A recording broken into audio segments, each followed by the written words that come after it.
देवास विकासखंड शिक्षा अधिकारी कार्यालय में मृत कर्मचारी के वेतन के नाम पर 52,46,000 रुपए का फर्जी भुगतान कंप्यूटर ऑपरेटर द्वारा अपने परिवार के खाते में कराए जाने का फर्जीवाड़ा सामने आया है। कोष एवं लेखा की जौलपुर से आई टीम द्वारा पकड़ा गया रोहित सिंह कौशल, संयुक्त संचालक कोष एवं लेखा जौलपुर ने बताया कि निवास खंड शिक्षा अधिकारी कार्यालय से होने वाले भुगतानों में अनियमितता पाए जाने पर उक्त जांच की गई तथा पाया गया कि विगत मार्च 2018 से लेकर वर्तमान तक तत्कालीन खंड शिक्षा अधिकारी के सहयोग से कार्यालय पर अस्थायी तौर पर पदस्थ कंप्यूटर ऑपरेटर सतीश बर्मन द्वारा मृत कर्मचारी चमरू सिंह सहायक शिक्षक एवं एक अन्य नाम से 37 लाख रुपए वेतन के तौर पर अपनी पत्नी सविता बर्मन के खाते में जमा करवा दिए और अपने एक अन्य रिश्तेदार सुमन बाई के नाम लाखों रुपए की राशि एक अन्य मृत कर्मचारी की वेतन जमा कराई गई। इस प्रकार मृत कर्मचारियों को जीवित और कार्यरत बताकर धोखाधड़ी की गई,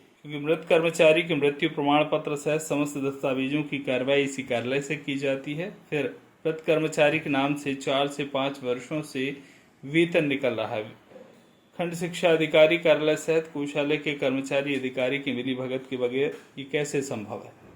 अभी और गबन का मामला सामने आ सकता है। खंड शिक्षा अधिकारी के अंतर्गत मृत कर्मचारियों के अलावा लगभग 20 से 22 कर्मचारी के खाते में भुगतान किए जाने की जानकारी जांच अधिकारियों द्वारा दी गई है। इससे यह प्रश्न खड़ा होता है कि फर्जीवाड़ा करने वाले कंप्यूटर ऑपरेटर के साथ अतिरिक्त और भी कितने लोग शासकीय राशि की बंदरबांट में शामिल हैं। जांच जारी है तथा गबन राशि में और इजाफा हो सकता है। इसमें संलिप्त कर्मचारियों की संख्या भी बढ़ सकती है।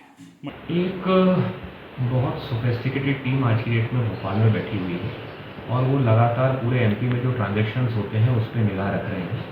एक उनका काम करने का तरीका है जिसमें कुछ खातों में, सैलरी के खातों में उनको शक होता है, सस्पिशन होता है। वो जो उनका सस्पिशन रहता है उसकी फिर वो जानकारी वित्त विभाग से हम लोग को सौंपी जाती है। आयुक्त जौलपुर संभाग जो है उनसे हम आगे निर्देश लेके फिर वो संबंधित कार्यालय के रिकॉर्ड्स, बैंक के रिकॉर्ड्स और सारी चीज़ों को तस्दीक करके तो फिर उससे सत्यता का पता चल जाता है। जैसे उदाहरण के लिए मान लीजिए कोई शासकीय व्यक्ति है, उसके खाते में 12 सैलरी आनी चाहिए।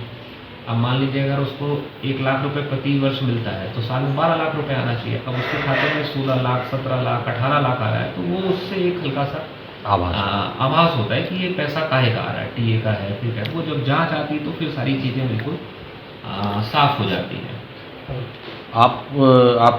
आपकी इस टीम को ये कब पता चला था कि खंड शिक्षा अधिकारी निवास कार्यालय में इस प्रकार से कुछ फर्जीवाड़ा या अवैध बिलों के माध्यम से आहरण किया जा रहा है? ये लगभग 15 दिन पूर्व हम लोगों को जो है भोपाल से सूचित किया गया था और थोड़ा सा चुनाव वगैरह थे तो उसकी वजह से भी हम लोग का काम प्रभावित हुआ। और अभी हम लोग लगातार 10 दिन से यहाँ लगातार रिकॉर्ड तस्दीक कर रहे हैं, बैंक की जानकारी कर रहे हैं। प्रथम दृष्टया जिन लोगों ने गबन किया है और भी कई मतलब जो हमारे शक के दायरे में उन सब के बैंक अकाउंट सभी सीज कर दिए हैं। अभी ये कहना है आपका कि ये जांच चल रही है, चलती रहेगी अभी, और ये आज आप जांच का फाइनल प्रतिवेदन बनाएंगे? नहीं, जांच की हमारी रिपोर्ट मतलब लगभग 80% काम हमारा हो गया है। जिन लोगों ने गबन किया है, जो मेन यहाँ पे जिसमें उन्होंने गबन किया वो बिल्कुल सामने आए थे, तो उसमें तो कोई संदेह ही नहीं है। मतलब आपके इस जो जांच में जो गबनकर्ता सामने आए हैं इसमें कौन कौन हैं वो लोग? अभी जो हमारी जांच है मतलब इसमें जो हमने देखा है पूरे ऑफिस में जो ब्लॉक एजुकेशन ऑफिसर निवास हैं, इनके 2 बीओ जो है श्री आनंद जैन जी और राम नारायण पटेल जो है, इनके कार्यकाल में ये सारी चीज़ें हुई हैं। अभी और भी हम लोग जांच कर रहे हैं। इसमें मेन जो है जो इनका तरीका है गबन करने का, जैसे कोई व्यक्ति मृत हो गया है तो मृत व्यक्ति की मृत्यु होने के बाद भी उसका वेतन लगातार आरित करके कुछ यहीं के कर्मचारियों ने अपने खाते में लिया है, लगातार लिया है। ऐसे मृत कर्मचारियों के नाम बताएंगे आप? हाँ।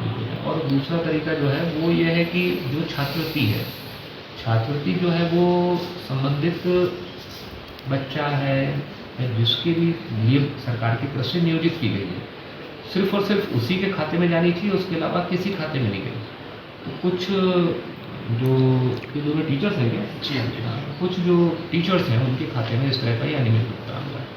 फिर संबद्धता शुल्क दिया जाता है एमपी बोर्ड को।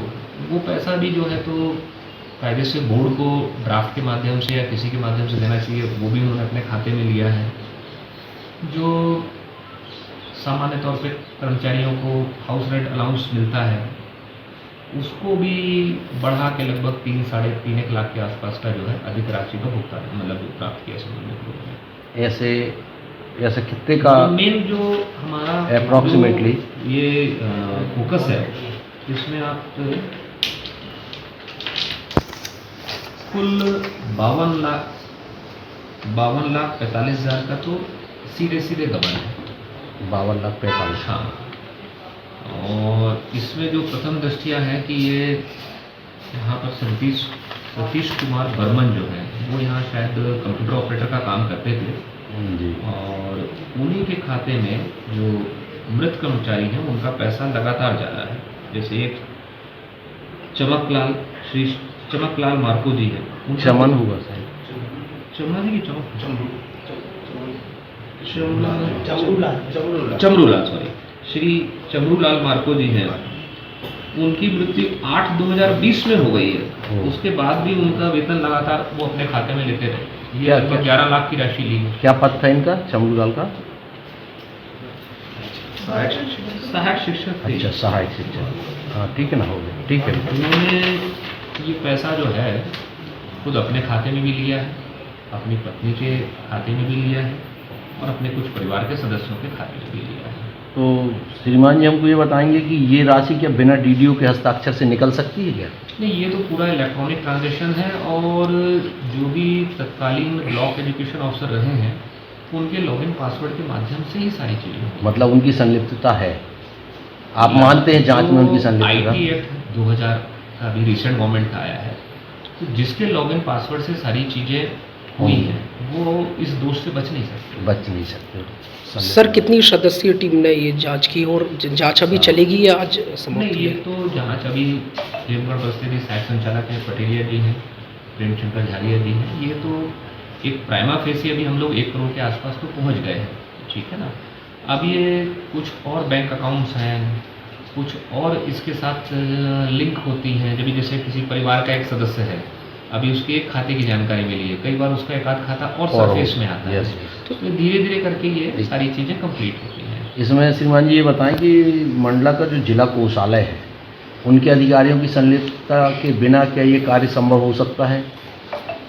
अभी तो देखिए ये सारी चीज़ें, इसमें कोई डाउट नहीं कि डिस्ट्रिक्ट ट्रेजरी मंडला के माध्यम से ही सारे बिल पास हुए हैं और अभी प्राइमा फेसी वहाँ इस सारे चीज़ में वो लोग इन्वॉल्व थे नहीं थे, वो टिप्पणी करना भी ठीक नहीं है। मतलब जांच कंप्लीट होने पे ही पता चल पाएगा। नहीं, मैं ये बता रहा हूँ कि विधि की दृष्टि से, कानून की दृष्टि से, मान लीजिए चमरूलाल ख़त्म हुए, उनकी पेंशन निकल रही है और उनकी सैलरी भी निकल रही है, ये दोनों काम ट्रेजरी से ही होते हैं।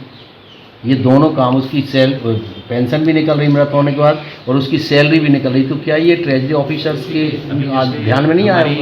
जांच हुई थी तो केवलारी जिला सिवनी में है, तो वहाँ के जो ट्रेजरी के लिपिक थे वो संलिप्त पाए गए, उन पर FIR भी हुई थी। कटनी जिला कोषालय में भी ऐसा गबन हुआ था, उसमें वो संलिप्त थे, तो जांच में आएगा। लेकिन अभी ये जो फैक्ट फाइंडिंग मिशन है, इसमें हमारा प्रथम दृष्टया रहता है कि जैसे ये वाला ऑफिस है, अब जब जिला कोषालय में मंडला में उपस्थित होंगे, वहाँ सारी चीज़ देखेंगे, तब वो सारी चीज़ें उसमें समझ में आएंगी कि किस तरह से ये हुई है। सर गबन की राशि बढ़ सकती है क्या सर अभी जांच के बाद? हाँ, अभी तो निश्चित तौर पे, मतलब ये तो एक प्राथमिक जांच है, निश्चित तौर पे कई बार बढ़ जाती है इसमें। कंप्यूटर ऑपरेटर जो मुख्य दोषी है, जैसा कि आपकी जांच में आ रहा है, इसने स्वयं के, अपने परिवार के और कितने सदस्यों के नाम से वेंडर बना के और राशि निकाली है? इन्होंने जो है सतीश कुमार बर्मन जी ने, इनका जो खुद का सेंट्रल बैंक ऑफ इंडिया में एक अकाउंट था, उसमें लगातार पैसा डाला है। लगभग जो है सबसे बड़ा अमाउंट ये 37 लाख के आसपास का है। अपनी पत्नी कविता के नाम पे लिया है, नहीं सॉरी सविता, हाँ। और फिर इन्हीं के परिवार के सदस्य हैं सुमन लाल बर्मन, उनकी पत्नी है श्रीमती कविता, उनके भी खाते में पैसा गया। सविता के खाते में किस बेस पे, किस बिल के अगेंस्ट राशि डाली गई है? ये सारा सैलरी वाला पैसा ही है, सैलरी का। उसको कर्मचारी बता के सैलरी हाँ बता दें। हाँ जी। मंडला से प्रदीप दुबे की रिपोर्ट।